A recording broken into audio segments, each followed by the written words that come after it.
Your boss not giving you a raise isn't because he doesn't have the money, it's because you're too obedient. So obedient that he feels there's no need to spend that money.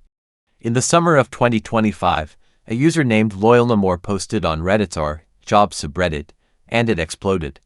He had worked there for 4.5 years. It was his first job after graduating from college, working as a data analyst at a tech company in Chicago.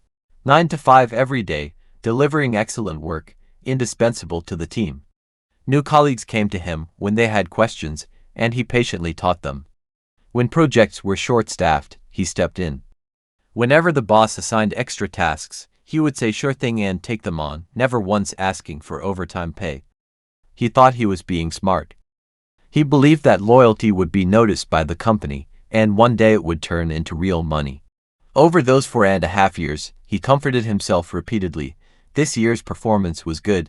Next year I'll definitely get a raise, if not next year, then surely the year after.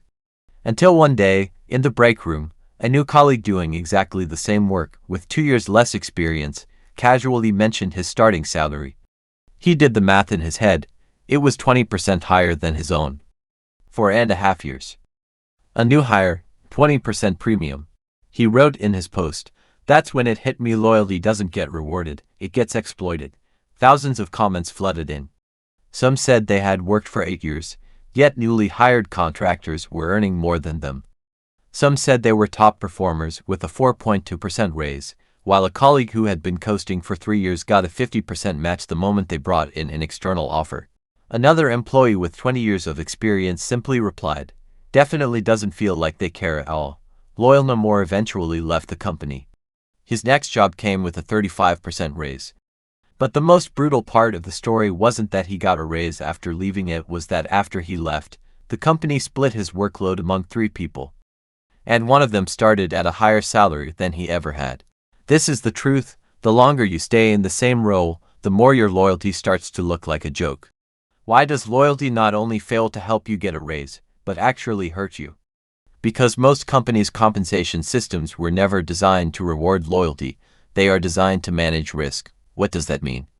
3 key insights. First, the budget for raises and the budget for hiring are two completely different pools of money.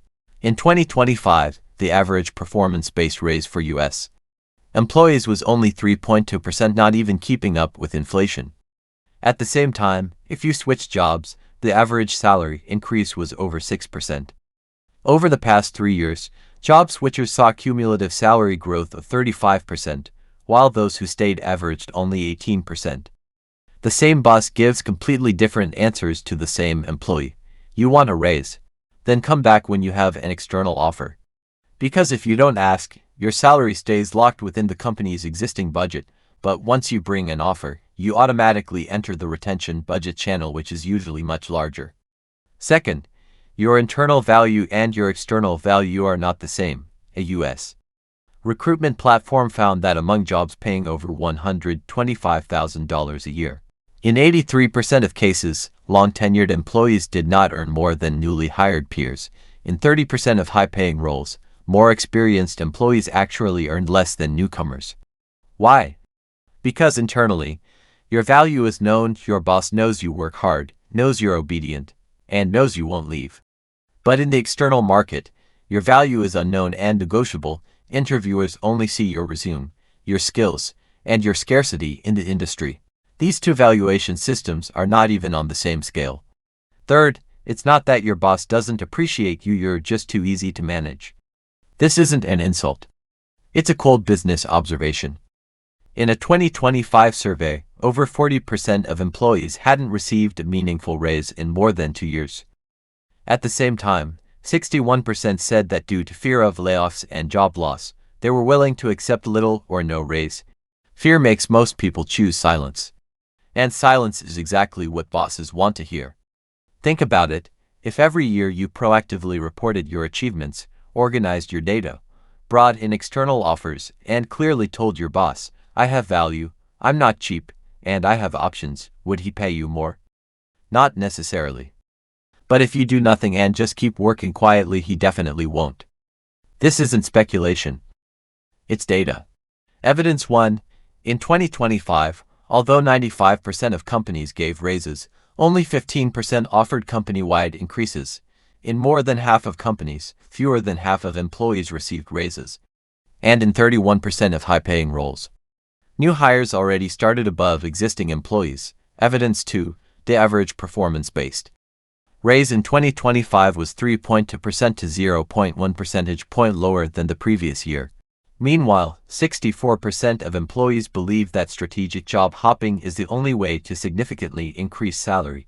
This isn't a feeling, it's a data-backed reality. Evidence 3, a 2025 survey showed that 45% of employees believed they deserved a 4% to 6% raise, but 66% didn't even dare to ask due to external pressures including fear of layoffs. Another dataset shows that as long as you're willing to negotiate, 80% of people can secure a 5% to 10% increase. Evidence 4, ZipRecruiter found that by Q4 for 2025, only 30% of employees actively negotiated salary conditions. In other words, 7 out of 10 people don't even ask. You are the most obedient, most capable, and longest-serving person in your company, and that's not wrong. But what signal does your boss receive? That you're satisfied with the status quo. And if you're satisfied, why should he proactively pay you more? To put it bluntly, your loyalty to your company is, at its core, a one-sided love. You gave your time, your emotions, and 4.5 years of your youth. You believe the company will be moved, will reward you, will remember you. But companies look at balance sheets, not romance novels. So if you take away only one thing from this article, let it be this: stop using loyalty to trade for the salary you want. That card was never on the table to begin with. What you need is not to give more, but to conduct an honest self-evaluation. Pull out your resume, clearly list the projects you've completed this year, quantify how much money you've saved, earned, or risk you've mitigated for the company. Then find out what others in your industry doing the same job are actually earning. If the gap is large, you have two choices: either take that market data and talk to your boss, no emotions, just value, or start applying for jobs and let the market price you. But whichever path you choose, don't wait anymore. Because your boss has been waiting for you to make the first move, just not for you to ask for a raise, but for you to leave. Sell your labor to whoever will pay the most.